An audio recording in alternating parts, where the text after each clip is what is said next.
ಕರುನಾಡಿಗೆ ನಮಸ್ಕಾರ. ನಾನು ನಿಮ್ಮ ಧನಯ್ಯ ಸರ್. ಊರು ತುಳನೂರು, ತಾಲೂಕು ಅಕ್ಕಲಕೋಟೆ, ಜಿಲ್ಲೆ ಸೊಲ್ಲಾಪುರ, ಮಹಾರಾಷ್ಟ್ರ. ಮಹಾ ಕನ್ನಡಿಗನಿಂದ ಕನ್ನಡಿಗರಿಗೆ ನಮಸ್ಕಾರ, ಕರುನಾಡಿಗೆ ನಮಸ್ಕಾರ ಹೇಳುತ್ತಾ, my dear brothers and sisters, I heartily welcome all of you. So in this today's session I am going to tell you the most beautiful and the most important topic. Yes, after listening this topic you will get 2 marks compulsory. ಇವತ್ತಿನ ಈ video ಮತ್ತು ಇದಾದ ನಂತರ ಇನ್ನೊಂದು video, ಹೀಗೆ 2 ವಿಡಿಯೋಗಳನ್ನು ಮಾಡುತ್ತೇನೆ ಈ ಕನ್ಸೆಪ್ಟ್ಗೆ ರಿಲೇಟೆಡ್ ಇರುವಂಥ. ಸೊ 2 marks ಕಂಪಲ್ಸರಿ ನಿಮಗೆ ಸಿಗಲೇಬೇಕು. ನೆಟ್ ಮತ್ತು ಬರುವ ಕೆಸೆಟ್ ಪರೀಕ್ಷೆಯ ಮೊದಲನೇ ಪತ್ರಿಕೆದೊಳಗೆ ಮೊದಲನೇ ಯೂನಿಟ್ ಟೀಚಿಂಗ್ ಅಪ್ಟಿಟ್ಯೂಡ್ದಲ್ಲಿ ಬರುವಂಥ ಒಂದು ಕನ್ಸೆಪ್ಟ್ ಮಾಡೆಲ್ಸ್ ಆಫ್ ಟೀಚಿಂಗ್. ನಾವು ಈಗ ನೋಡ್ರಿ, ಅಗದಿ ಸರಳವಾಗಿ ಟೀಚಿಂಗ್ ಎಂದರೆ ವಿಷಯ ಜ್ಞಾನವನ್ನು ಮಕ್ಕಳಿಗೆ ಹೇಳುವ ಪದ್ಧತಿಗೆ ಬೋಧನೆ ಎಂದು ಕರೆಯುತ್ತೇವೆ. ವಿದ್ಯಾರ್ಥಿಗಳ ಸರ್ವಾಂಗೀಣ ವಿಕಾಸ ಮಾಡುವ ಸಲುವಾಗಿ ಶಿಕ್ಷಕರು ವರ್ಗದಲ್ಲಿ ವಿಷಯ ಜ್ಞಾನವನ್ನು ಕಲಿಸುತ್ತಿದ್ದರೆ ಅದಕ್ಕೆ ಬೋಧನೆ ಎಂದು ಕರೆಯುತ್ತೇವೆ.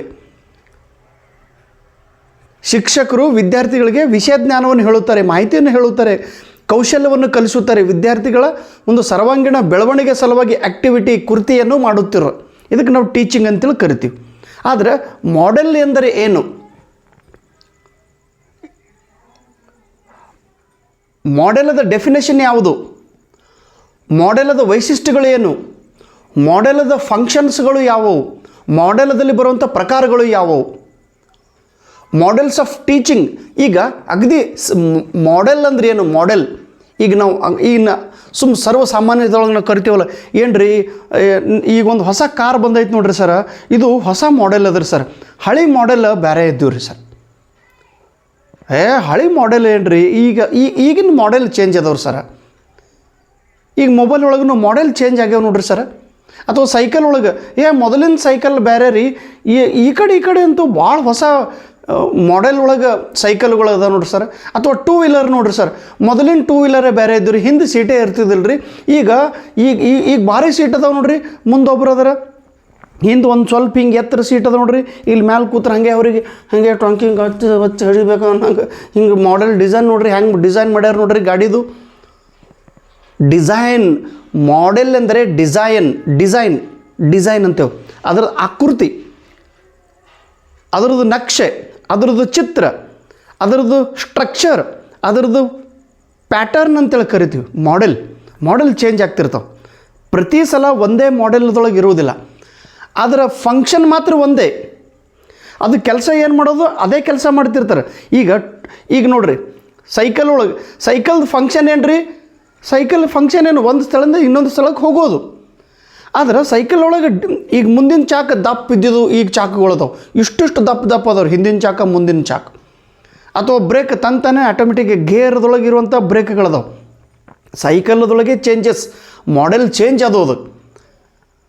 ಆದರೆ ಫಂಕ್ಷನ್ ಮಾತ್ರ ಒಂದೇ ಇರುತ್ತದೆ. ಯಾವ್ದ್ರದ್ದು ನೋಡ್ರಿ, ಕಾರಿನ ಫಂಕ್ಷನ್ ಏನು? ಮುಂದೆ ಹೊತ್ಕೊಂಡು ಹೋಗೋದು. ಆದ್ರೆ ಡಿಸೈನ್ ಏನದ ನೋಡ್ರಿ, ಕಾರಿನ ಡಿಸೈನ್ ಅದು ಚೇಂಜ್ ಇರ್ತಾವ್ರಿ. ಮೊದಲಿಂದ ಬುಲೆಟ್ ನೋಡ್ರಿ, ಬುಲೆಟ್ದೊಳಗೆ ಒಂದು ಜರ ಸ್ಟ್ರಕ್ಚರ್ ಚೇಂಜ್ ಆಗ್ಲಾಗತ್ತದ ರೀ. ಸೊ ಹೇಳೋ ಉದ್ದೇಶ, ಮಾಡೆಲ್ ಎಂದರೆ ಡಿಸೈನ್ ಅಂದರೆ ಪ್ಯಾಟರ್ನ್ ಅಂದರೆ ಒಂದು ಪ್ಲ್ಯಾನ್ ಅಂದರೆ ಒಂದು ಸ್ಟ್ರಕ್ಚರ್. ಹಾಗಾದ್ರೆ ಮಾಡೆಲ್ ಆಫ್ ಟೀಚಿಂಗ್ ಅಂದರೆ ಏನು? ಟೀಚಿಂಗ್ದ ಉದ್ದೇಶ ಏನು? ವಿದ್ಯಾರ್ಥಿಗಳಿಗೆ ಮಾಹಿತಿಯನ್ನು ಕೊಡುವುದು, ವಿದ್ಯಾರ್ಥಿಗಳ ಜ್ಞಾನವನ್ನು ಹೆಚ್ಚಿಸುವುದು, ಶಿಕ್ಷಕರ ಹತ್ರ ಇರುವಂಥ ವಿಷಯ ಜ್ಞಾನವನ್ನು ಮಕ್ಕಳಿಗೆ ತಿಳಿಸಿ ಹೇಳೋದು, ಇದು ಟೀಚಿಂಗ್. ಆದರೆ ಶಿಕ್ಷಕರು ವಿದ್ಯಾರ್ಥಿಗಳಿಗೆ ಮಾಹಿತಿಯನ್ನು ಹೇಳುವಾಗ, ಪಾಠವನ್ನು ಕಲಿಸುವಾಗ, ಜ್ಞಾನವನ್ನು ಹಂಚುವಾಗ ಕೆಲವೊಂದು ಪ್ಯಾಟರ್ನ್ ಒಳಗೆ, ಕೆಲವೊಂದು ಡಿಸೈನ್ದೊಳಗೆ ಪಾಠ ಹೇಳ್ತಿರ್ತಾರೆ, ಕೆಲವೊಂದು ಸ್ಟೈಲ್ ಒಳಗೆ, ಕೆಲವೊಂದು ಪದ್ಧತಿಯೊಳಗೆ, ಕೆಲವೊಂದು ಪ್ಯಾಟರ್ನ್ ಒಳಗೆ, ಕೆಲವೊಂದು ಪ್ಲ್ಯಾನ್ ಪ್ರಕಾರ ಪಾಠ ಹೇಳ್ತಿರ್ತಾರೆ. ಅದಕ್ಕೆ ನಾವು ಮಾಡೆಲ್ಸ್ ಅಂತೇಳಿ ಕರಿತೀವಿ. ಇನ್ನು ಯಾವ್ಯಾವ ಮಾಡೆಲ್ಸ್ ಅದಾವೆ ನೋಡ್ರಿ, ಮಾಡೆಲ್ಸ್ ಭಾಳ ಅದಾವ್ರೆ. ಏನೂ ಇಲ್ಲಾಂದ್ರೆ ಒಂದು 23 ಮಾಡೆಲ್ಸ್ ಅದಾವೆ. 23 ಮಾಡೆಲ್ಸ್ ಅಂದರೆ ಟೈಪ್ಸ್ ಆಫ್ ಟೀಚಿಂಗ್ ಮಾಡೆಲ್ಸ್ ಅದಾವೆ 23. ಇದು ಪರೀಕ್ಷೆದೊಳಗೆ ಕೇಳೋರು ಅದರ ಪ್ರಶ್ನೆ. ಇನ್ನು ಅಗದಿ ಸರಳವಾಗಿ ಮಾಡೆಲ್ಸ್ ಆಫ್ ಟೀಚಿಂಗ್ ಅನ್ನೋ ಒಂದು ಪುಸ್ತಕ ಒಬ್ಬ ವ್ಯಕ್ತಿ ಬರೆದರು. ಯಾರು? ಅಮೇರಿಕಾದೊಳಗಿರೋಂಥ ಒಬ್ಬ ವ್ಯಕ್ತಿ ಬ್ರೂಸ್ ಜಾಯ್ಸ್, ಇವ್ರ ಹೆಸರು ನೆನಪಿಡ್ರಿ. ಇದು ನೆಟ್ ಎಕ್ಸಾಮ್ದೊಳಗೆ ಕೇಳಿದ ಪ್ರಶ್ನೆ. ಮಾಡೆಲ್ಸ್ ಆಫ್ ಟೀಚಿಂಗ್ ಅನ್ನೋ ಒಂದು ಪುಸ್ತಕ ಇದೆ. ಈ ಪುಸ್ತಕ 1972ರಲ್ಲಿ ಇದರ ಪ್ರಕಟಣೆ ಆಯಿತು. ಈ ಪುಸ್ತಕ ಬರೆದವರು ಬ್ರೂಸ್ ಜಾಯ್ಸ್ ಮತ್ತು ಮಾರ್ಷಾ ವೀಲ್. ಇವರು ಇಬ್ಬರು ಮಂದಿ ಕೂಡಿ ಮಾಡೆಲ್ಸ್ ಆಫ್ ಟೀಚಿಂಗ್ ಈ ಪುಸ್ತಕ ಬರೆದಿದ್ರು. ಮೊನ್ನೆ 2018 ಅಂದರೆ 20ರೊಳಗೆ ಇವರು ಎಮಿಲಿ ಕಾಲ್ಹೌನ್ ಇವರು ಈ ಪುಸ್ತಕದೊಳಗೆ ಸ್ವಲ್ಪ ಕಾಂಟ್ರಿಬ್ಯೂಷನ್ ಮಾಡ್ಯಾರ.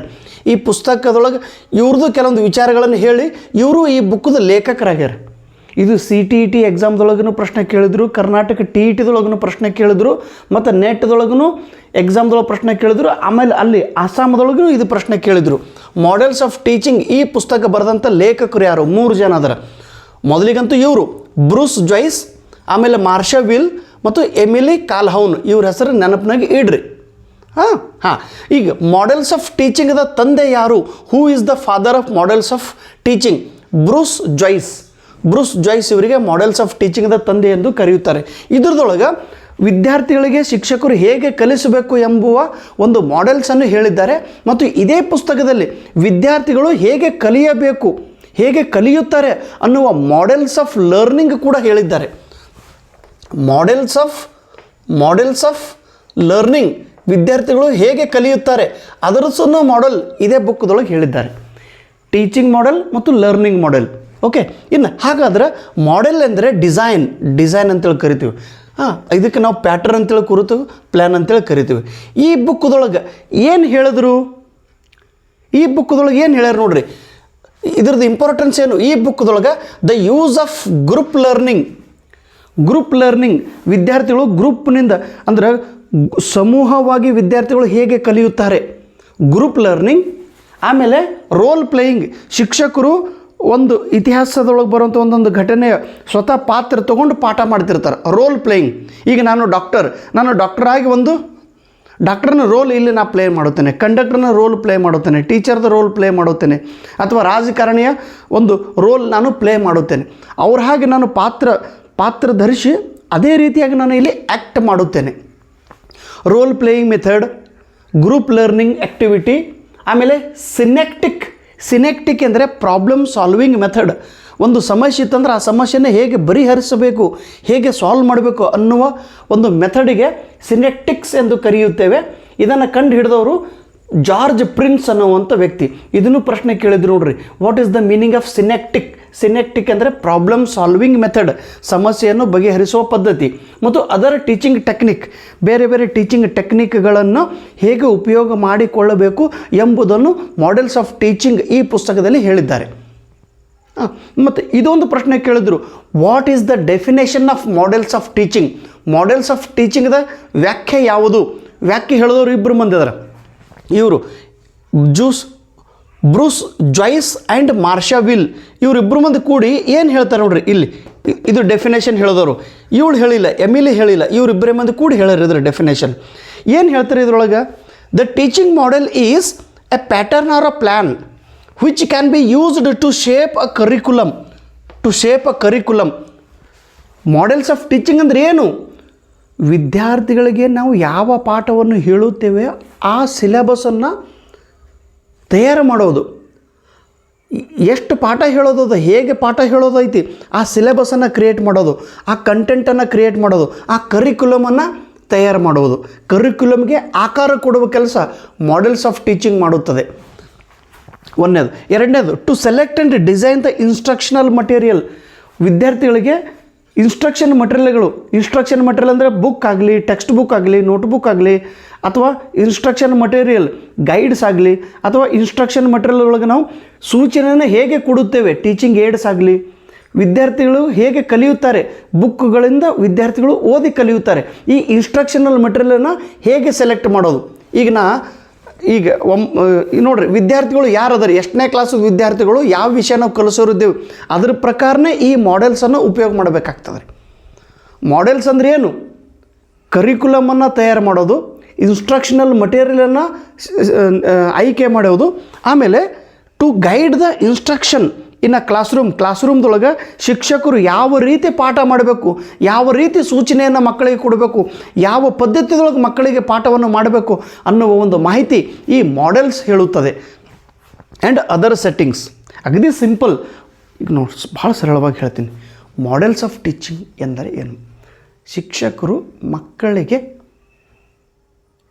ಯಾವ ವಿಷಯವನ್ನು ಹೇಗೆ ಪಾಠ ಮಾಡಬೇಕು, ಯಾವಾಗ ಪಾಠ ಮಾಡಬೇಕು, ಎಷ್ಟು ಪಾಠ ಮಾಡಬೇಕು ಅನ್ನುವ ಒಂದು ಯೋಜನೆ ಮಾಡುವ ಒಂದು ಪದ್ಧತಿಗೆ ಮಾಡೆಲ್ಸ್ ಆಫ್ ಟೀಚಿಂಗ್ ಎಂದು ಕರೆಯುತ್ತೇವೆ.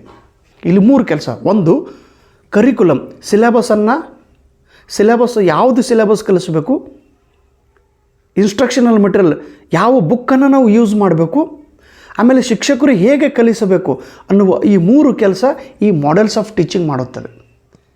ಈಗ ನಾನು 10ನೇ ಕ್ಲಾಸದ ಹುಡುಗರಿಗೆ ಪಾಠ ಮಾಡುವಾಗ 10ನೇ ಕ್ಲಾಸದ ಹುಡುಗರಿಗೆ ಸಿಲೆಬಸ್ ಯಾವುದು ತೊಗೋಬೇಕು, ಆಮೇಲೆ ಪಾಠ ಮಾಡುವಾಗ ಯಾವ ಬುಕ್ಸ್ ನಾನು ರೆಫರೆನ್ಸ್ ಮಾಡಬೇಕು, NCERT ಬುಕ್ ಸೆಲೆಕ್ಟ್ ಮಾಡೋದು ಅಥವಾ ಸ್ಟೇಟ್ ಬೋರ್ಡ್ದು ಬುಕ್ ಸೆಲೆಕ್ಟ್ ಮಾಡೋದು, ಯಾವ ಬುಕ್ಕನ್ನು ತೊಗೋಬೇಕು, ಮತ್ತು ಶಿಕ್ಷಕರು ಯಾವ ರೀತಿ ಪಾಠ ಹೇಳಬೇಕು ಎನ್ನುವುದನ್ನು ಹೇಳುವ ಒಂದು ಪದ್ಧತಿಗೆ ನಾವು ಮಾಡೆಲ್ಸ್ ಆಫ್ ಟೀಚಿಂಗ್ ಎಂದು ಕರೆಯುತ್ತೇವೆ.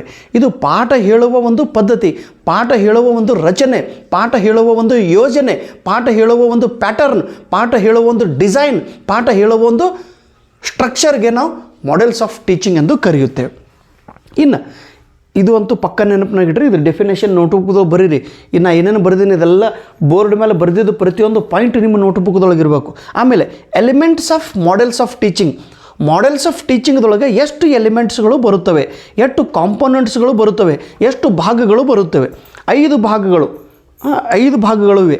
5 ಭಾಗ ಎದ್ರೊಳಗೆ ಮಾಡೆಲ್ಸ್ದೊಳಗೆ ಅನೇಕ ಬೇರೆ ಬೇರೆ ಮಾಡೆಲ್ಸ್ಗಳದಾವೆ. ನಾವು ಪಾಠ ಮಾಡುವಾಗ ಬೇರೆ ಬೇರೆ ಮಾಡೆಲ್ಸ್ ಯೂಸ್ ಮಾಡಿ ನಾವು ಪಾಠ ಮಾಡ್ತಿರ್ತೀವಿ. ಆದರೆ ಪ್ರತಿಯೊಂದು ಮಾಡೆಲ್ಸ್ದೊಳಗೆ ಈ 5 ಕಂಪಲ್ಸರಿ ಇರುತ್ತವೆ. ಏನು? ಮೊದಲನೇದು, ಅದು ಮಾಡೆಲ್ಸ್ ಯಾವ ಮಾಡೆಲ್ನೂ ಇರಲ್ರಿ, ಆ ಮಾಡೆಲ್ದೊಳಗೆ ಈ 5 ಘಟಕಗಳು ಇರಲೇಬೇಕು, ಕಂಪಲ್ಸರಿ. ಈಗ ನಾವು ಸೈಕಲ್ದು ಹೊಸ ಡಿಸೈನ್ ಮಾಡೀವಿ, ನಾವು ಹೊಸ ಮಾಡೆಲ್ ಮಾಡೀವಿ ಅಂತ ತಿಳ್ಕೊಂಡು 2 ಚಾಕ್ ಬದಲಾಗಿ ನಾವು 3 ಚಾಕ್ ಹಾಸ್ತೇವನು, ಅಥವಾ 3 ಚಾಕ್ ಬದಲಾಗಿ ಒಂದು 10 ಚಾಕ್ ಹಾಸ್ತೇವನು. ಅಂದರೆ ಗಾಲಿಗಳು, ಚಕ್ರಗಳು, ವೀಲ್ಸ್ಗಳು 2 ಬದಲಾಗಿ ಒಂದೇ ಹಾಸ್ತೇವನು. ಅಥವಾ ಕಾರ್ ಇದ್ದಲ್ಲಿ ಕಾರಿನ ನೋಡ್ರಿ, ಅದರೊಳಗೆ ಏನು ಘಟಕಗಳು ಬೇಕು ನೋಡ್ರಿ, ಪಾರ್ಟ್ಸ್ಗಳು, ಅವು ಕಂಪಲ್ಸರಿ ಇರಲೇಬೇಕು. ಫಕ್ತ ಸ್ಟ್ರಕ್ಚರ್ದೊಳಗೆ ಚೇಂಜ್ ಆಗಿರ್ತದೆ. ಮೊದಲೇದು ಫೋಕಸ್, ನಿರ್ದಿಷ್ಟವಾಗಿ ಫೋಕಸ್ ಮಾಡಬೇಕು. ಪಾಠ ಬೋಧನೆ ಮಾಡುವಾಗ ನೋಡ್ರಿ, ಮಾಡೆಲ್ ಒಳಗೆ ಒಂದು ಫೋಕಸ್ ಇರ್ತದೆ. ನಾವು ಏನನ್ನು ಹುಡುಗರ ಹತ್ರ ಬೆಳೆಸ್ಬೇಕಾಗ್ಯದ, ಯಾವ ವಿಷಯವನ್ನು ಹುಡುಗರಿಗೆ ನಾವು ಬೆಳೆಸ್ಬೇಕಾಗ್ಯದ, ಏನು ಕಲಿಸೋದು, ಫೋಕಸ್ ಯಾರ ಮೇಲೆ? ಸ್ಟೂಡೆಂಟ್ ಮೇಲೆ. ಸ್ಟೂಡೆಂಟ್ಸ್ದು ಏನು ಡೆವಲಪ್ಮೆಂಟ್ ಆಗಬೇಕು? ಬುದ್ಧಿ, ಕಾಗ್ನಿಟಿವ್ ನಾಲೆಜ್, ಪ್ರಾಕ್ಟಿಕಲ್ ನಾಲೆಜ್, ಅದನ್ನು ಫೋಕಸ್ಡ್ ಮಾಡಿ ನೀವು ಪಾಠ ಮಾಡಿರಿ. ಈಗ ಗಣಿತ ಪಾಠ ಮಾಡುವಾಗ ಮಾಡೆಲ್ಸೇ ಬೇರೆ, ಸೈನ್ಸ್ ಪಾಠ ಮಾಡುವಾಗ ಮಾಡೆಲ್ಸೇ ಬೇರೆ, ಇತಿಹಾಸ ಭೂಗೋಳ ಪಾಠ ಮಾಡುವಾಗ ಮಾಡೆಲ್ಸ್ಗಳು ಬೇರೆ. ಪ್ರತಿಯೊಂದ್ರದ್ದು ಒಂದೊಂದು ಫೋಕಸ್ ಇರ್ತದೆ. ನಿರ್ದಿಷ್ಟವಾಗಿ ಒಂದು ವಿಷಯದ ಮೇಲೆ ನಾವು ಫೋಕಸ್ ಮಾಡಬೇಕು. ಆಮೇಲೆ ಸಿಂಟ್ಯಾಕ್ಸ್ ಅಂದರೆ ರೂಲ್ಸ್ ಅಂದರೆ ಅದರದ್ದು ಶಬ್ದಗಳು ಹೇಗೆ ತಯಾರು ಮಾಡುತ್ತಾರೆ, ವಾಕ್ಯಗಳು ಹೇಗೆ ತಯಾರು ಮಾಡುತ್ತಾರೆ, ಇದಕ್ಕೆ ನಾವು ಸಿಂಟ್ಯಾಕ್ಸ್ ಎಂದು ಕರೆಯುತ್ತೇವೆ. The rules for arranging the words in a sentence in a language. ಭಾಷೆ ಹೇಗಿರಬೇಕು ನೋಡ್ರಿ. ಪ್ರತಿಯೊಂದು ಪಾಠ ಮಾಡುವಾಗ ನಾವು ಯಾವ ಭಾಷೆದೊಳಗೆ ಪಾಠ ಮಾಡಬೇಕು, ಹೇಗೆ ಪಾಠ ಮಾಡಬೇಕು, ಯಾವ ಲ್ಯಾಂಗ್ವೇಜ್ ಯೂಸ್ ಮಾಡಬೇಕು ಅನ್ನೋದು ಸಿಂಟ್ಯಾಕ್ಸ್ ಹೇಳುತ್ತದೆ. 3ನೇದು ಸೋಷಿಯಲ್ ಸಿಸ್ಟಮ್. ಸಾಮಾಜಿಕ ಸ್ಥಿತಿಗತಿಯನ್ನು ನಾವು ನೆನಪಿಟ್ಟುಕೊಂಡು ನಾವು ಪಾಠ ಮಾಡಬೇಕು. ಯಾವ ಸಮಾಜ ಅನ್ನೋದಕ್ಕಿಂತ ಸೋಷಿಯಲ್ ಸಿಸ್ಟಮ್ ಏನಿದೆ, ಅವರೆಲ್ಲರ ಬ್ಯಾಕ್ಗ್ರೌಂಡ್ ಹೇಗಿದೆ, ಆರ್ಡಿನರಿ ಸೋಷಿಯಲ್ ಬ್ಯಾಕ್ಗ್ರೌಂಡ್, ಅವ್ರ ಬ್ಯಾಕ್ವರ್ಡ್ ಸೋಷಿಯಲ್ ಬ್ಯಾಕ್ಗ್ರೌಂಡ್, ಅವ್ರ ಫಾರ್ವರ್ಡ್ ಅಡ್ವಾನ್ಸ್ಡ್ ಸೊಸೈಟಿ. ಈಗ ಅಮೇರಿಕಾ ಸೊಸೈಟಿ ಬೇರೆ, ಭಾರತೀಯ ಸೊಸೈಟಿ ಬೇರೆ, ಆಫ್ರಿಕನ್ ಸೊಸೈಟಿ ಬೇರೆ. African backward, India progressive and America ಪ್ರೋಗ್ರೆಸ್ಡ್. ಹಿಂಗೆ ಸಾಮಾಜಿಕ ಸ್ಥಿತಿಗತಿಯನ್ನು ನೋಡಿ ನಾವು ಮಾಡೆಲ್ಸನ್ನು ಯೂಸ್ ಮಾಡಬೇಕು. ಆಮೇಲೆ ರಿಯಾಕ್ಷನ್. ನಾವು ಪಾಠ ಮಾಡಿದಾಗ, ವಿಷಯ ಜ್ಞಾನವನ್ನು ಮಕ್ಕಳಿಗೆ ಹೇಳಿದಾಗ ವಿದ್ಯಾರ್ಥಿಗಳಿಂದ ಏನು ಪ್ರತಿಕ್ರಿಯೆ ಬರುತ್ತದೆ ಅದನ್ನು ನಾವು ನೆನಪಿನಾಗ ಇಟ್ಕೋಬೇಕು. ಆ ಪ್ರಕಾರ ಪಾಠ ಮಾಡಿದಾಗ ಮಾತ್ರ ಆ ಪಾಠವು ಒಳ್ಳೆಯ ರೀತಿಯೊಳಗೆ ಮತ್ತು ಚೆನ್ನಾಗಿ ಪಾಠ ಆಗುತ್ತದೆ. Next, support system is very important. ಪ್ರತಿಯೊಂದು ಮಾಡೆಲ್ಸ್ದೊಳಗೆ ಸಪೋರ್ಟ್ ಸಿಸ್ಟಮ್ ಇರುತ್ತದೆ. ಹಾಗಾದ್ರೆ ಸಪೋರ್ಟ್ ಅಂದ್ರೆ ಏನು? ಪ್ರತಿಯೊಂದು ಮಾಡೆಲ್ಸ್ದೊಳಗೆ ಒಂದು ಟೆಕ್ಸ್ಟ್ ಬುಕ್ ಇರಲೇಬೇಕು, ಟೀಚರ್ ಇರಲೇಬೇಕು, ಬೋರ್ಡ್ ಇರಲೇಬೇಕು, ಟೀಚಿಂಗ್ ಏಡ್ಸ್ ಇರಲೇಬೇಕು, ಇನ್ಸ್ಟ್ರಕ್ಷನಲ್ ಮಟೀರಿಯಲ್ ಇರಲೇಬೇಕು, ಶಾಲೆ ಇರಲೇಬೇಕು, ವಿದ್ಯಾರ್ಥಿಗಳು ಇರಲೇಬೇಕು. ಇವೆಲ್ಲ ಸಪೋರ್ಟಿಂಗ್ ಸಿಸ್ಟಮ್. ಈ ಸಪೋರ್ಟ್ ಇದ್ದಾಗ ವಿದ್ಯಾರ್ಥಿಯು ಸರಳವಾಗಿ ವ್ಯವಸ್ಥಿತವಾಗಿ ಪಾಠ ಕಲಿಯುತ್ತಾನೆ. ಇವೆಲ್ಲ elements of models of teaching ಎಂದು ಕರೆಯುತ್ತೇವೆ. ಹಾಗಾದರೆ ಇನ್ನು ನೆಕ್ಸ್ಟ್ ಒಂದು ಪಾಯಿಂಟ್ ಬರ್ತದೆ ರೀ, characteristic of models of teaching. Models of ಟೀಚಿಂಗದ ವೈಶಿಷ್ಟ್ಯಗಳು ಯಾವುವು? ಈ 5 ವೈಶಿಷ್ಟ್ಯ, 5ರಿಂದ 6 ವೈಶಿಷ್ಟ್ಯಗಳದಾವ. ನಿಮಗೆ ಪರೀಕ್ಷೆದೊಳಗೆ ಕೇಳೋದು ಪ್ರಶ್ನೆ ಇದು. ಆಮೇಲೆ ಇದು ಡೆಫಿನೇಷನ್, ಆಮೇಲೆ ಎಲಿಮೆಂಟ್ಸ್ ಮತ್ತು ಎಷ್ಟು ಎಲಿಮೆಂಟ್ಸ್ಗಳದಾವೆ. ಕ್ಯಾರೆಕ್ಟರಿಸ್ಟಿಕ್ ಬಗ್ಗೆ ಏನು ಇಲ್ಲಿ ತನಕ ಏನು ಒಂದು ಸಲ ಏನೋ ಕೇಳಿದ್ರು, ಮ್ಯಾಕ್ಸಿಮಮ್ ಕೇಳಿಲ್ಲ. ಅದ್ರ ನೆನಪಿನಾಗ ಇಟ್ಕೋರಿ, ಯಾಕಂದ್ರೆ ಮುಂದಿಂದು ಟೈಪ್ಸ್ ಆಫ್ ಮಾಡೆಲ್ಸ್ ಹೇಳುವಾಗ ಇದು ನೆನಪಿನಾಗ ನಮಗೆ ಬರುತ್ತದೆ. ಕ್ಯಾರೆಕ್ಟರಿಸ್ಟಿಕ್ ವೈಶಿಷ್ಟ್ಯಗಳೇನು? Goal focused. ಪ್ರತಿಯೊಂದು ಮಾಡೆಲದಲ್ಲಿ ಒಂದೊಂದು ಗೋಲ್ ಮೇಲೆ ಫೋಕಸ್ಡ್ ಆಗಿರುತ್ತದೆ. ಈಗ ಲ್ಯಾಂಗ್ವೇಜ್ ಇಂಪ್ರೂವ್ಮೆಂಟ್ ಮಾಡೋದದು, ರೈಟಿಂಗ್ ಸ್ಕಿಲ್ ಇಂಪ್ರೂವ್ಮೆಂಟ್ ಮಾಡೋದದು, ಲಿಸ್ನಿಂಗ್ ಸ್ಕಿಲ್ ಇಂಪ್ರೂವ್ಮೆಂಟ್ ಮಾಡೋದದು, ಕನ್ವರ್ಸೇಷನ್ ಸ್ಕಿಲ್ ಇಂಪ್ರೂವ್ಮೆಂಟ್ ಮಾಡೋದು, ಮ್ಯಾಥಮೆಟಿಕ್ಸ್ ಸ್ಕಿಲ್ ಇಂಪ್ರೂವ್ಮೆಂಟ್ ಮಾಡೋದದು, or what I can say ಡ್ರಾಯಿಂಗ್ದ ಬಗ್ಗೆ ಸ್ಕಿಲ್, ಡ್ರಾಯಿಂಗ್ದ ಒಂದು ಕಲೆಯನ್ನು ಇಂಪ್ರೂವ್ಮೆಂಟ್ ಮಾಡೋದಾಯಿತು, ಅಥವಾ ಜಾಗ್ರಫಿ ಬಗ್ಗೆ ಮಾಹಿತಿಯನ್ನು ಹೇಳೋದಾಯಿತು, ವಿಜ್ಞಾನದ ಬಗ್ಗೆ ಹೇಳೋದಾಯಿತು, ಯಾವ ವಿಷಯ goal focused. Each and every model is focusing on one skill. ಎಲ್ಲ all models are not focusing on one thing. 23 models ಅದಾವೆ. ಒಂದೊಂದು ಮಾಡೆಲ್ಸ್ ಒಂದೊಂದು ಸ್ಕಿಲ್ ಮೇಲೆ ಫೋಕಸ್ ಮಾಡಿದ್ದಾರೆ. Verified rules. ಈ ಪ್ರತಿಯೊಂದು ಮಾಡೆಲ್ಸ್ದೊಳಗೆ ಏನು ನಿಯಮಗಳನ್ನು ಫಾಲೋ ಮಾಡಿದ್ದಾರೋ ಪ್ರತಿಯೊಂದು ನಿಯಮ ವೆರಿಫೈಡ್ ಆಗಿದೆ, ಚೆಕ್ ಮಾಡಿದ್ದಾರೆ. ಹೈರಾರಿಕಲ್ ಸ್ಟೆಪ್ಸ್. ಪ್ರತಿಯೊಂದರದೊಳಗೆ ಒಂದೊಂದು ಹಂತವಾಗಿ ಸ್ಟೆಪ್ ಬೈ ಸ್ಟೆಪ್ ನಾವು ಪಾಠವನ್ನು ಕಲಿಸಬೇಕು. ಸ್ಟೆಪ್ ಬೈ ಸ್ಟೆಪ್ ವಿಷಯವನ್ನು ಮಕ್ಕಳಿಗೆ ತಿಳಿಸಿ ಹೇಳಬೇಕು. ಆಮೇಲೆ ಅಚೀವ್ ಸ್ಪೆಸಿಫಿಕ್ ಆಬ್ಜೆಕ್ಟಿವ್. ನಾವು ವಿದ್ಯಾರ್ಥಿಗಳಿಗೆ ಪಾಠ ಮಾಡುವಾಗ ಕ್ಲಾಸ್ ರೂಮ್ದೊಳಗೆ ಬಂದಾಗ ನಮ್ಮ ತೆಳಗೆ ಕೆಲವೊಂದು ಉದ್ದೇಶ ಇರುತ್ತದೆ, ಸ್ಪೆಸಿಫಿಕ್. ಈ ಪಾಠ ಮುಗಿದ ತಕ್ಷಣ ವಿದ್ಯಾರ್ಥಿಗೆ ಏನು ತಿಳಿಯಬೇಕು, ನಮಗೆ ವಿದ್ಯಾರ್ಥಿಗೆ ಏನು ಹೇಳೋದೈತೆ ಅನ್ನೋದು ಗೊತ್ತಿರಬೇಕು. ಈಗ ನಾನು ನಿಮ್ಮ ಎದುರಿಗೆ ಬಂದೀನಿ, ನಾನು ನಿಮಗೆ ಇವಾಗ ಆನ್ಲೈನ್ ಮೂಲಕ ಪಾಠ ಹೇಳುತ್ತಿದ್ದೇನೆ. ನನ್ನ ಉದ್ದೇಶ ಏನು? ಸ್ಪೆಸಿಫಿಕ್ ಉದ್ದೇಶ ಏನು? Models of teaching. ಈ ಕನ್ಸೆಪ್ಟ್ ಹುಡುಗರು ಗೊತ್ತಾಗಬೇಕು. ಇದು ಪರೀಕ್ಷೆದೊಳಗೆ ಇದ್ರ ಬಗ್ಗೆ ಪ್ರಶ್ನೆ ಕೇಳುತ್ತಾರೆ, ನಿಮಗೆ 2 ಮಾರ್ಕ್ಸ್ ಸಿಗಬೇಕು, ನೀವು ಪರೀಕ್ಷೆದೊಳಗೆ ಪಾಸ್ ಆಗಬೇಕು ಅನ್ನೋ ಒಂದು ಉದ್ದೇಶ. Specific objective. ಏನು ನನ್ನ ಲೆಕ್ಚರ್ ಕೇಳಿ ಹಾಳಾರಿ, ನನ್ನ ಲೆಕ್ಚರ್ ಕೇಳಲ್ಲ ಸತ್ಯನಾಶಾಲಿ, ಹಿಂಗೆ ನನ್ನ ಉದ್ದೇಶ ಇರ್ತದೇನ್ರಿ? ನೋ. ಹಾಗಿದ್ರೆ ಯೂಟ್ಯೂಬ್ ಬಂದ್ ಮಾಡಿ ಮನೆಯಾಗ ಮನ್ಕೊಬೇಕು. 5ನೇ ಪ್ರಶ್ನೆ ಯಾವುದು? Teacher student responsibility. Models of ಟೀಚಿಂಗ್ದೊಳಗೆ ಶಿಕ್ಷಕರು ಯಾವ ಮಾಡೆಲ್ಸನ್ನು ಚಾಯ್ಸ್ ಮಾಡಿ ಪಾಠ ಮಾಡುತ್ತಿರುತ್ತಾರೋ ಆವಾಗ ಶಿಕ್ಷಕರ ಮೇಲೆ ಕೂಡ ಜವಾಬ್ದಾರಿ ಇರುತ್ತದೆ, ವಿದ್ಯಾರ್ಥಿ ಮೇಲೆ ಕೂಡ ಜವಾಬ್ದಾರಿ ಇರುತ್ತದೆ. ಇಬ್ಬರು ಮಂದಿ ಕೂಡಿ ತಮ್ಮ ಜವಾಬ್ದಾರಿ ನಿರ್ವಹಿಸಿದಾಗ ಪಾಠ ತಿಳಿಯುತ್ತದೆ. Next specific evaluation system. Exam pattern ಅಂತೇಳಿ ನಾವು ಕರಿತೀವಿ. ಒಂದು ಮಾಡೆಲ್ದೊಳಗೆ ಈಗ ಒಂದು ಮಾಡೆಲ್ ನಾವು ಯೂಸ್ ಮಾಡಿದೆವು, ಅದೇ ಮಾಡೆಲ್ದೊಳಗೆ ಅದೇ ಸಿಸ್ಟಮ್ದೊಳಗೆ ನಾವು ಪರೀಕ್ಷೆ ತಗೋಬೇಕು. Evaluation system. ನಾವು ಓರಲ್ ಸ್ಕಿಲ್ ಡೆವಲಪ್ಮೆಂಟ್ ಮಾಡಿ ರೈಟಿಂಗ್ ಸ್ಕಿಲ್ ಬಗ್ಗೆ ಎಕ್ಸಾಮ್ ತೊಗೊಂಡೇವು ಅಂದ್ರೆ ಹಾಗಲ್ಲ. ಅಥವಾ ಡೈಲಿ ಹುಡುಗರು ರೈಟಿಂಗ್ ಸ್ಕಿಲ್ ಬಗ್ಗೆ ಪಾಠ ಹೇಳಿ ಭಾಷಣ ಕಲೆ ಬಗ್ಗೆ ಓರಲ್ ಬಗ್ಗೆ ನಾವು ಟೆಸ್ಟ್ ತೊಗೊಂಡೇವು ಅಂದ್ರೆ ಇಲ್ಲ. ಅಥವಾ ಮೆಮ್ರಿ ಪವರ್ ಬಗ್ಗೆ ನಾವು ಪಾಠ ಮಾಡಿ ನಾವು ಡಾನ್ಸ್ ಮಾಡುವ ಒಂದು ಪ್ರಶ್ನೆ ತೊಗೊಂಡೇವಂದ್ರೆ ಇಲ್ಲ. ಪ್ರಶ್ನೆ ಕೂಡ ನಾವು ಯಾವ ವಿಷಯವನ್ನು ಕಲಿಸಿರುತ್ತೇವೆ ಆ ವಿಷಯದೊಳಗೆ ಆ ಕೌಶಲ್ಯ ಬೆಳೆಯುವ ಸಲುವಾಗಿ ಪ್ರಶ್ನೆಗಳನ್ನು ಕೇಳಬೇಕು. ಅಂದರೆ ಇವ್ಯಾಲ್ಯೂಷನ್ ಸಿಸ್ಟಮ್, ಓರಲ್ ಆಗಲಿ, ಓರಲ್ ಟೆಸ್ಟ್, ರಿಟರ್ನ್ ಟೆಸ್ಟ್, ಆಮೇಲೆ ಫಾರ್ಮೇಟಿವ್ ಟೆಸ್ಟ್, ಇವ್ಯಾಲ್ಯೂಷನ್ ಟೆಸ್ಟ್, ಅನೇಕ ಪ್ರಕಾರಗಳದಾವೆ. ಆ ಪ್ರಕಾರ ಅದನ್ನು ಯೂಸ್ ಮಾಡಬೇಕು. ನೆಕ್ಸ್ಟ್ ಇನ್ನು function of models of teaching. ಪ್ರತಿಯೊಂದು ಮಾಡೆಲ್ಸ್ ಆಫ್ ಟೀಚಿಂಗ್ದು ಫಂಕ್ಷನ್ಸ್, ಕೆಲಸಗಳು, ಕಾರ್ಯಗಳು ಏನದಾವ ಇವು ಕೂಡ ನೆನಪಿನಾಗ ಇಟ್ಕೋರಿ. ಅಗದಿ ಒಂದನೇದು ಅದು ಮಾಡೆಲ್ಸ್ ಯಾವುದೇ ಇರಲ್ರಿ, ಅನೇಕ ಮಾಡೆಲ್ಸ್ಗಳದ. 23 ಮಾಡೆಲ್ಸ್ ಯಾವ ಅನ್ನೋದು ನಾನು ಮುಂದಿನ ವಿಡಿಯೋದೊಳಗೆ ಹೇಳವಿದ್ದೀನಿ. ಅದರ ಪ್ರತಿಯೊಂದು ಮಾಡೆಲ್ಸದು ಫಂಕ್ಷನ್, ಕೆಲಸ ಯಾವುದು? ಮೊದಲನೇ ಕೆಲಸ ಕ್ರಿಯೇಟ್ ದ ಸಿಲೆಬಸ್. ನಾವು ಯಾವ ಪಾಠ ಹೇಳೋರಿದ್ದೆವು, ಯಾವ ಕಂಟೆಂಟನ್ನು ನಾವು ಡೆಲಿವರ್ ಮಾಡೋರಿದ್ದೆವು, ಯಾವ ಕಂಟೆಂಟನ್ನು ನಿಮ್ಮ ತನಕ ತಲುಪಿಸೋದೈತಿ, ಮೊದಲಿಗೆ ನಾನು ಚಾಯ್ಸ್ ಮಾಡಬೇಕು, ಮೊದಲಿಗೆ ನಾನು ಅದನ್ನು ನಿವಾಡ ಮಾಡಬೇಕು, ಮೊದಲಿಗೆ ನಾನು ಅದನ್ನು ಆಯ್ಕೆ ಮಾಡಬೇಕು, ಅದನ್ನು ತಯಾರು ಮಾಡಿ ಆ ವಿಷಯ ಬಗ್ಗೆನೇ ನಿಮಗೆ ಮಾಹಿತಿ ಹೇಳೋದು. ಈಗ ನಾ ಈ ವಿಡಿಯೋ ಹೇಳುವಾಗ ನಾನು ಮಾಡೆಲ್ಸ್ ಆಫ್ ಟೀಚಿಂಗ್ ಬಗ್ಗೆನೇ ನಿಮಗೆ ಪಾಠ ಮಾಡ್ಲಿಕತ್ತೀನಿ. ಮಾಡೆಲ್ಸ್ ಆಫ್ ಟೀಚಿಂಗ್ ಬೋರ್ಡ್ ಮೇಲೆ ಬರೆದು ಬೇರೆ ವಿಷಯ ತೊಗೊಂಡು ಬಂದು ಆ ವಿಷಯ ನಾನು ನಿಮಗೆ ಹೇಳಕತ್ತಂದ್ರೆ ಟಾಪಿಕ್ ಇರೋದು ಮಾಡೆಲ್ಸ್ ಆಫ್ ಟೀಚಿಂಗ್. ನಾ ಹೇಳಕತ್ತೀನಿ ಈ ಬೇರೆ ಸಂತಿ ಕತೆ ಹೇಳಗದೆ ಅಲ್ಲೊಂದು ಸಂತಿ ಇತ್ತಪ್ಪ, ಸಂತೆಗೆ ಒಬ್ಬರೆಲ್ಲ ಮಾರಾಟ ಮಾಡ್ಲಿಕ್ಕೆ ಬಂದಿದ್ರು, ಉಳಿದವ್ರಲ್ಲಿ ನಿಂತು ಹೊಯ್ಕೊಳಗೋತಿರು, ಇಂಥ ಕತೆ ಹೇಳಿದ್ರೆ ನಡೀತದೇನು? ವಿಷಯ ಯಾವುದು, ಯಾವ ವಿಷಯ ಬಗ್ಗೆ ನಾವು ಹೇಳೋದಿದ್ದೀನಿ ಅದೇ ವಿಷಯ ಮೇಲೆ ಫೋಕಸ್ ಮಾಡಲೇಬೇಕು. Create the syllabus. Effective teaching models, ಪ್ರತಿಯೊಂದು ಮಾಡೆಲು ಉಪಯೋಗ ಮಾಡಿದಾಗ ಆ ಟೀಚಿಂಗ್ ಕಲೆಯು ಇಫೆಕ್ಟಾಗಿ ಇರುತ್ತದೆ. ಶಿಕ್ಷಕರು ಬಹಳ ಚೆನ್ನಾಗಿ ಪಾಠ ಮಾಡುತ್ತಾರೆ, ವಿದ್ಯಾರ್ಥಿಗಳು ಆ ವಿಷಯವನ್ನು ತಿಳಿದುಕೊಳ್ಳುತ್ತಾರೆ. ಮೂರನೇದು, ಇಂಪ್ರೂವ್ ಟೀಚರ್ಸ್ ಕ್ವಾಲಿಟಿ. ಪ್ರತಿಯೊಂದು ಮಾಡೆಲ್ಸ್ ಆಫ್ ಟೀಚಿಂಗ್ ಇದು ಶಿಕ್ಷಕರ ಕ್ವಾಲಿಟಿ ಇಂಪ್ರೂವ್ಮೆಂಟ್ ಮಾಡುತ್ತದೆ, ಶಿಕ್ಷಕರ ಕಲಿಸುವ ಪದ್ಧತಿಯನ್ನು ಹೆಚ್ಚಿಗೆ ಮಾಡುತ್ತದೆ, ಶಿಕ್ಷಕರ ಬುದ್ಧಿಯಲ್ಲಿ ಹೆಚ್ಚಳವಾಗುತ್ತದೆ. Teaching learning process becomes effectively. Models of ನೋಡಿರಿ, ಪ್ರತಿಯೊಂದು ಮಾಡೆಲ್ಸ್ ಬೇರೆ ಬೇರೆ ಅದಾವೆ. ಯಾವಾಗ ನೀವು ಮಾಡೆಲ್ಸ್ ಯೂಸ್ ಮಾಡ್ತಿರೋ ಕ್ಲಾಸ್ ರೂಮ್ದೊಳಗೆ ಆವಾಗ ಟೀಚಿಂಗ್ ಆ್ಯಂಡ್ ಲರ್ನಿಂಗ್ ಪ್ರೊಸೆಸ್ ಎರಡೂ ಕೂಡ ಚೆನ್ನಾಗಿ ಆಗುತ್ತದೆ.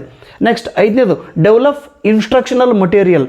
ಇನ್ಸ್ಟ್ರಕ್ಷನ್ ಅಂದರೆ ಸೂಚನೆ ಕೊಡೋದು, ಅಥವಾ ಸೂಚನೆ ಕೊಡುವಾಗ ನಾವು ಮಕ್ಕಳಿಗೆ ಪಾಠ ಮಾಡೋ ಟೈಮ್ದೊಳಗೆ 5ನೇ ಕ್ಲಾಸದ ಹುಡುಗರಿಗೆ ಯಾವ ಎಕ್ಸಾಂಪಲ್ ಹೇಳಬೇಕು ಅನ್ನೋದು ಇದರೊಳಗೆ ನೋಟ್ಬುಕ್ದೊಳಗೆ ನಾವು ಬರೀಲೇಬೇಕು. ಯಾವ ಎಕ್ಸಾಂಪಲ್ ಹೇಳಬೇಕು, ಯಾವ ಚಿತ್ರನ ತೋರಿಸ್ಬೇಕು, ವಿಷಯಜ್ಞಾನ ಏನಿರಬೇಕು, ಇನ್ಸ್ಟ್ರಕ್ಷನಲ್ ಮಟೀರಿಯಲ್ ಅಂತೇಳಿ ಕರಿತೀವಿ. 5ನೇ ಕ್ಲಾಸದ ವಿದ್ಯಾರ್ಥಿಗೆ 5ನೇ ಕ್ಲಾಸಿನ ಲೆವೆಲ್ಲೇ ಚಿತ್ರಗಳು ಇರಬೇಕು, 5ನೇ ಕ್ಲಾಸದ ಲೆವೆಲ್ಲೇ ಡಯಾಗ್ರಾಮ್ಸ್ಗಳು ಇರಬೇಕು, 5ನೇ ಕ್ಲಾಸಿಗೆ ರಿಲೇಟೆಡ್ ಇರುವಂಥ ಇನ್ಫಾರ್ಮೇಷನ್ ಇದರೊಳಗೆ ಇರಬೇಕು. 5ನೇ ಕ್ಲಾಸು ಹುಡುಗರಿಗೆ ನೀವು MA ಕ್ಲಾಸದ ಬುಕ್ ತೆಗೆದುಕೊಂಡು ಬಂದು ಪಾಠ ಮಾಡಿದ್ರಂದ್ರೆ that teaching is not becomes effective. Develop instructional material. ಪಾಠ ಹೇಳುವಾಗ ಯಾವ ಪಾಠವನ್ನು, ಯಾವ ವಿಷಯವನ್ನು, ಯಾವ ಬುಕ್ಕನ್ನು ಉಪಯೋಗ ಮಾಡಬೇಕು ಅನ್ನೋದು ಈ ಫಂಕ್ಷನ್ಸ್ ಮಾಡೆಲ್ಸ್ ಹೇಳುತ್ತದೆ. ಇನ್ನು ಮುಂದಿನ ವಿಡಿಯೋದೊಳಗೆ types of models of teaching ಬಗ್ಗೆ ಹೇಳೋಣ. Okay, thank you so much. ನಮಸ್ಕಾರ.